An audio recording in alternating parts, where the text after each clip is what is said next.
Selamat pagi anak-anak, shalom anak-anak. Waktu terasa begitu cepat ya, sehingga kita sudah menginjak tanggal 17 Maret tahun 2021. Puji Tuhan, Tuhan menyertai kita sampai saat ini. Pak Tri yakin hari ini, esok, dan seterusnya kita tetap berada di dalam perlindungan Tuhan. Amin. Nah anak-anak, sebelum kita melakukan kegiatan hari ini, marilah bersama-sama merenungkan sedikit firman Tuhan. Namun, mari kita berdoa terlebih dahulu. Bapa, terima kasih pagi hari ini kami kembali datang kepadamu. Sebelum menyelesaikan tugas-tugas kami hari ini, kami akan merenungkan sedikit firman-Mu. Kiranya Bapa menolong sehingga kami mengerti dengan baik. Di dalam nama Tuhan Yesus kami berdoa. Amin. Anak-anak, tema renungan kita pada pagi hari ini adalah tentang rajin. Mari kita membaca firman Tuhan. Di dalam Roma 12 ayat 11a berbunyi, janganlah hendaknya kerajinanmu kendor. Pak Tri ulang, Roma 12 ayat 11a. Janganlah hendaknya kerajinanmu kendor. Anak-anak, apakah rajin itu? Rajin menurut Kamus Bahasa Indonesia itu berarti suka bekerja atau suka belajar, sungguh-sungguh bekerja dan selalu berusaha dengan giat. Anak-anak, ada seorang bernama yaitu Helen Keller.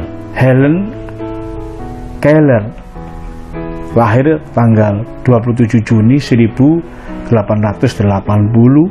dan meninggal pada tanggal 1 Juni 1968. Dia dikenal dengan pekerjaannya sebagai seorang penulis, juga aktivis dan dosen. Anak-anak, tahukah kalian bagaimana masa kecil Helen Keller ini? Helen Keller di usia 19 bulan diserang suatu penyakit yang menyebabkannya buta dan tuli, dan sering pula tiba-tiba marah, apalagi juga sulit belajar atau sulit diajar. Pada usia 7 tahun, orang tuanya mempercayakan kepada Anne Sullivan yang menjadi guru pribadinya dan pembimbing Helen Keller. Anne Sullivan mengajar tergolong unik anak-anak, yaitu sambil memegang tangan Helen di bawah air, dan dengan bahasa isyarat ia mengucapkan AIR, air, pada tangan yang lain. Kemudian lagi saat Helen memegang tanah, Annie mengucapkan TANAH, dan ini dilakukan sebanyak 30 kata per hari. Dan cara mengajar yang demikian akhirnya membuat Helen Keller menjadi seorang yang semakin bertambah-tambah menguasai dan membaca tulisan-tulisan. Nah, pada usia 20 tahun ia kuliah di Radcliffe College, yaitu cabang Universitas Harvard yang berada di Amerika, khusus untuk wanita. Annie, pembimbing Helen, tetap menemani Helen untuk membacakan buku pelajaran huruf demi huruf lewat tangan Helen dalam huruf Braille atau huruf khusus untuk tunanetra. Hanya 4 tahun anak-anak, akhirnya Helen lulus dengan predikat magna cum laude, lulus dengan sangat memuaskan. Helen Keller dikenal sebagai seorang tunarungu dan tunanetra pertama yang lulus dari universitas. Pada tahun 1914, Helen Keller berkeliling Amerika untuk menjadi aktivis, konselor maupun dosen terutama untuk anak-anak yang memiliki keterbatasan seperti dirinya dengan didampingi Anne Sullivan. Dia juga mengunjungi para tentara di sekeliling Eropa yang terlibat peperangan pada zaman itu. Anak-anak yang Pak dikasihi, pelajaran apakah yang dapat kita ambil dari kisah Helen Keller dan Anne Sullivan? Tentunya mereka adalah rajin belajar meskipun memiliki keterbatasan.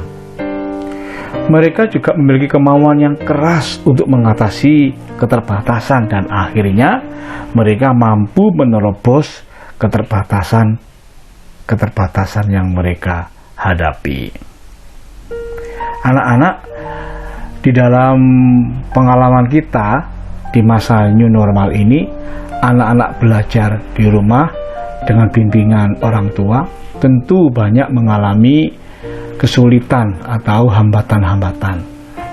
Tetapi semuanya itu bisa teratasi apabila anak-anak tetap memiliki kemauan untuk belajar dan rajin serta tekun bersama orang tua.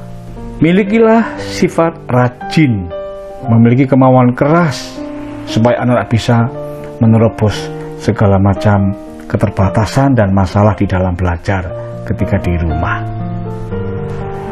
Sesungguhnya tidak ada kata sulit jika kita memiliki kemauan dan rajin belajar menguasai pelajaran. Mari anak-anak kita berdoa. Bapa, terima kasih firman-Mu.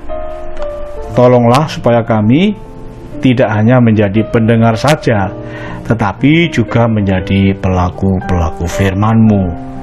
Di dalam nama Tuhan Yesus kami berdoa. Amin. Tuhan memberkati dan Shalom.